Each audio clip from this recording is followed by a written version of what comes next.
CataractCoach.com. Peeling off the pupillary membrane.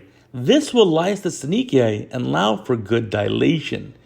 This patient had prior history of uveitis for a long time, long-standing. It's well controlled. Patient has been very quiescent for a long time.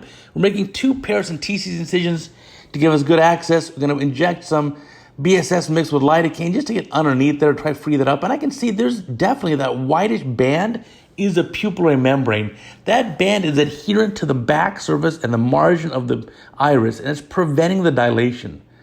So we'll get our main incision done here using a diamond keratome. Yes, we set up the video, of course. You know how you guys are. You don't want to wait to watch the whole video. So speed it up. 2x is our favorite here. And now let's go in with the capsulorhexis forceps. But I'm not going to do the rhexis. I'm going to go grab that little pupil margin. And notice how we can peel it off. Now be careful in doing this. If you yank too hard, you can actually disinsert the iris from its root, right there, the limbus. You don't want to do that. So we're going around, and the bleeding is normal. And I'm taking my time there to try to get the correct angle. You can also use a second instrument through the side port to help hold the iris in with one hand while the forceps pulls with the other. But I'm finally stuck on one band here that's just too adherent. And I'm not sure what to do here. So I'll put more viscoelastic. We can try again, but I don't want to damage the iris. So I'd rather be cautious here. So what I'm going to do is I'm going to pull that outside the eye. That last little bit of adhesion, what if we just leave it? So I'll pull that outside the eye, use my side port blade, and amputate it. Done.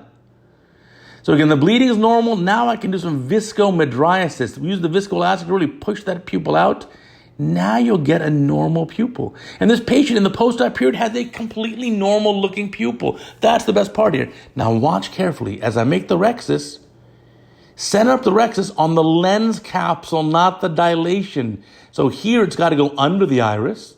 And now towards the right, which is the patient's superior, it's going to be shy of the iris margin. So look how the rhexis is centered on the lens capsule, not centered in the pupil. Why? This irregular or shifted pupil is a temporary thing. It's going to go back to totally normal tomorrow. But for now, it's a little bit shifted like this. So we still want the rhexis centered in the patient's lens capsule.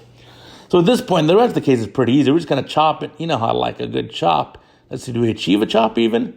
Maybe. Going around it? Yeah, a little bit of a chop. Take this cataract out. Not too terribly dense of a cataract. That's going to be pretty easy to remove. And then what's your choice for lens here? Well, I think we all kind of agree you want a hydrophobic acrylic lens. It's probably your best choice in a case like this. The hydrophobic acrylic lens is going to be very well tolerated with these uveitic eyes. And remember, this eye was also quiescent with no inflammation for a long time prior to the cataract surgery. And we're going to we did a big rhexis because you want at least a 5 millimeter rhexis. This iris can stick again to the anterior lens capsule. So if you make a small rhexis, it can stick to the rhexis. But it's not likely to stick to the surface of that hydrophobic acrylic lens.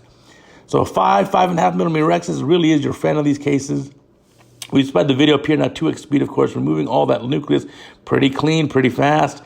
We don't want to break the bag here, so I got that chopper in that safe position as I pull up this epinuclear shell.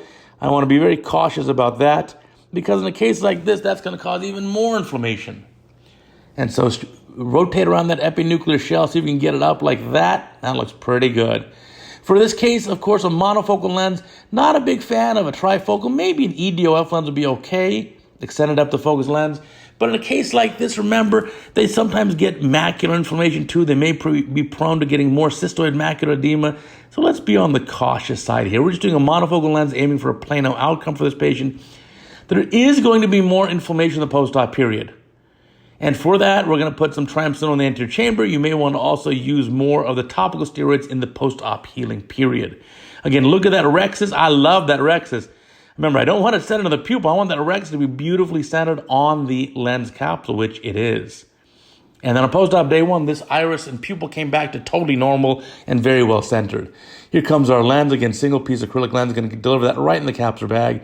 Now, with the dilation not being perfect or huge, just make sure the whole thing goes in the bag. Last thing you want is to have one haptic stuck in the sulcus, causing a UGH syndrome and really kicking that uveitis back into gear. So we want to keep this eye nice and quiet. And here at the end, look, I'm just grabbing the iris with the forceps, eye full of viscoelastic, and bringing that pupil back down. Now you can see what it's going to look like. It's going to be a nice, normal, round pupil, very well centered, zero issues. You can also see, if you look carefully, the prior peripheral iridotomy that was performed with a laser years ago. So cleaning up here, getting that viscoelastic out, looks pretty clean. I'm going to take that, seal up the incision here. Let's make sure there's no retained viscoelastic in the eye. Do a little bit of an angle sweep, and then we'll seal it up. And again, putting in some triamcinolone. Really want to quiet down any inflammation in the post-op period. That's going to help a lot. I don't do any systemic steroids in most of these cases, just intracameral like this and then topical. And then watch the patient carefully in the post-op period. And finally, at the end here, hey, let's fix that astigmatism too. A little LRI off to the main incision. That looks like a nice case. Thank you for watching.